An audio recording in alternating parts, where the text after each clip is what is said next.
నీ వంది మాగదులతో మాట్లాడించడం కాదు, నీ శనీశ్వరుడైన అల్లుడితో మాట్లాడించడం కాదు. నేను సిద్ధంగా ఉన్నా.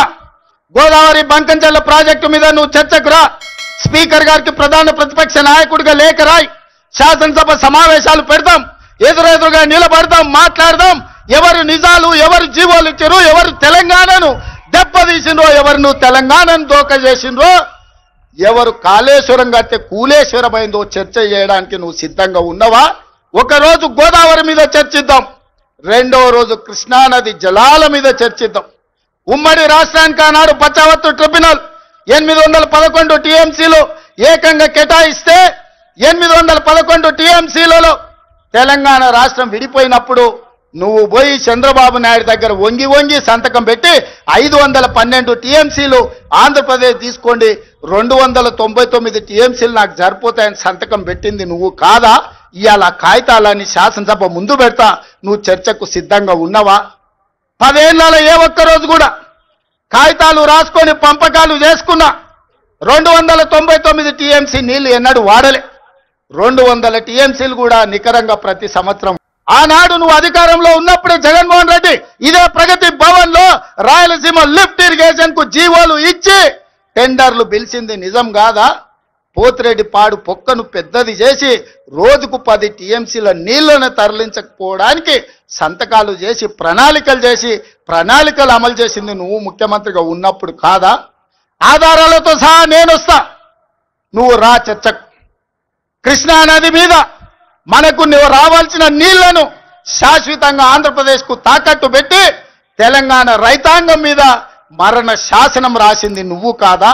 నీ తప్పిదాలను కప్పిపుచ్చుకోవడానికి తోడు చెప్పిండంట ఆయనకు, నీకిగా సంజీవిని గోదావరి జలాలే అని, సచ్చినోని బతికిచ్చేది గోదావరి జలాలే అని. అసెంబ్లీ అప్పుడు అధికారం పోయింది, పార్లమెంట్ అప్పుడు డిపాజిట్లు పోయినాయి, 0 వచ్చింది. శాసన మండలికి వచ్చేవరకల్లా పోటీ చేయడానికి అభ్యర్థులు దొరకలేదు. తెలంగాణలో పార్టీ చచ్చిపోయింది, సచ్చిన పాము. ఆ సచ్చిన పాము ఈరోజు గోదావరి జలాల సెంటిమెంటుతోని ఇవాళ మంటలు పెట్టి తెలంగాణలో పార్టీ మళ్ళీ బతుకుతుందట. ముందుగాల చూసిరానికి అల్లుని పంపించినాడు, ఎట్లున్నదో చూసిరాపో నేను మళ్ళీ వస్తా అని. ఎట్లకెళ్ళి వస్తావు? తెలంగాణ రైతాంగం అంతా ఎడ్డోళ్ళు అనుకుంటున్నావా, గుడ్డోళ్ళు అనుకుంటున్నావా చంద్రశేఖరరావు? అందుకే ఇవాళ తెలంగాణ రైతాంగం పక్షాన నేను ఈరోజు ఆనాటి ముఖ్యమంత్రికి ఈరోజు నేను సవాలు విసురుతున్నా. మీరు స్పీకర్ గారికి లేఖ రాయండి, శాసనసభ సమావేశాలను ఏర్పాటు చేద్దాం. గోదావరి జలాల మీద ఒకరోజు, కృష్ణానది జలాల మీద ఒకరోజు చర్చ పెడదాం. గోదావరి జలాలను తరలించకపోమన్నది ఎవరు? రాయలసీమను రతనాల సీమ చేస్తానది ఎవరు? ఈ రోజు సంపూర్ణంగా చర్చలు చేద్దాం. నేను తప్పు చేసినట్టు ఒక్క కాగితం చూపించినా, నేను మా ఉత్తమ్ కుమార్ రెడ్డి గారు ఆంధ్రప్రదేశ్ ప్రణాళికలు రచించినప్పుడే కేంద్ర ప్రభుత్వానికి ఫిర్యాదు చేసినాం, కేంద్ర ప్రభుత్వానికి చెప్పొచ్చినాం గట్టిగా. మీరు వాళ్ళకు సహకరిస్తే సుప్రీంకోర్టులో కలుసుకుందాం, మీ సంగతి వాళ్ళ సంగతి అక్కడ తేలుస్తామని చెప్పొచ్చింది మేము. ఫైల్ ఇటు పోయిందా, ఇటుకెళ్ళి పోయిందా, నువ్వు కుడి చేపులకి వెళ్ళి ఇచ్చినావు పైసలు, ఎడమ చేపులకి వెళ్ళి ఇచ్చినావు పైసలు అని చెప్పి పనికిమాలిన ప్రశ్నలు తప్ప, చిట్టినాయుడు రాసిచ్చి పంపిన ప్రశ్నలు తప్ప ఏమీ లేని విషయం. అందుకే నేను మొన్న చెప్పినా మళ్ళీ చెప్తున్నా, ఇది లొట్టపీస్ కేసు, ఈయన ఒక లొట్టపీస్ ముఖ్యమంత్రి. ఏది కాదు వీళ్ళతోని ఏం చేయరాదు, పరిపాలన చేత కాదు, ప్రజలకిచ్చిన హామీలు నెరవేర్చే దమ్ము లేదు. అందుకే దద్దమ్మ రాజకీయంతో ఇవాళ తప్పించుకునే ప్రయత్నం చేస్తా ఉన్నారు. మొన్ననే మన నాయకుడు పెద్దలు తెలంగాణ సాధించిన నాయకుడు కేసీఆర్ గారిని కమిషన్ ముందుకు పిలిచిండు, అంతకుముందు హరీష్ రావు గారిని కమిషన్ ముందుకు పిలిచిండు. ఆయనకున్నదంతా ఒకటే షోకు, నేను నెల రోజులు జైలున్నా లుచ్చా పని చేసి వీళ్ళని కూడా పెట్టాలి ఒక కొన్ని రోజులు, అదొక్కటే ఆయన షోకు. ఆయనకున్న పైశాచికానందం అదొక్కటే. సాడిస్టులు ఉంటారు చూడు కొంతమంది, నాకు దక్కని ఎవరికి దక్కద్దు అన్నట్టు, నాకు జరిగింది నీకు కూడా జరగాలన్నట్టు ఆయన ఎట్టి పరిస్థితుల్లో కొన్ని రోజులు జైల్లో పెడదామన్నది ఆయన షోకు. అందుకే నేను ఇలా అధికారులకు కూడా చెప్పిన, మీకు పైకి వెళ్ళి రావచ్చు ఆదేశాలు, ఇప్పటికే దబ్బన వస్తే పెడితే పెట్టుకోర్ర పోయి ఏముంది, మీరు పంపితే కూడా 15 రోజులు వదిలేస్తా, ఏమున్నది మంచిగా రెస్ట్ తీసుకొని వస్తా అని చెప్పిన. ఇప్పుడు కూడా మళ్ళీ చెప్తున్నా, తప్పు చేయలేదు, తలదించుకునే పని ఎంత మాత్రం చేయలేదు. తెలంగాణ ప్రతిష్టను పెంచే పని చేసినాం, తెలంగాణ ప్రతిష్టను ఆకాశం స్థాయికి తీసుకుపోయే పని చేసినాం తప్ప తప్పు చేయలేదు. అది కాళేశ్వరం ప్రాజెక్టు కావచ్చు, ఫార్ములా ఈ కావచ్చు, ప్రపంచంలోనే అతిపెద్ద లిఫ్ట్ ఇరిగేషన్ ప్రాజెక్టు కాళేశ్వరం. అందులో చేయని తప్పుకు ఇవాళ కేసీఆర్ గారిని హరీష్ రావు గారిని పిలిచి వాళ్ళని అక్కడ ఇబ్బంది పెట్టే ప్రయత్నం, మన నాయకులు కార్యకర్తల ఆత్మస్థైర్యం దెబ్బతీసే ప్రయత్నం అక్కడ కమిషన్ ముందు.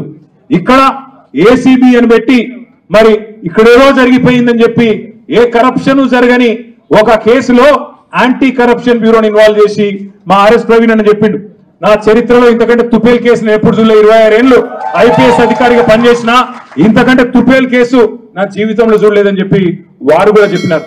అంటే ఇట్లాంటి కేసులు పెట్టి ఏదో సాధిస్తాను రేవంత్ రెడ్డి గారు అనుకుంటున్నాడు.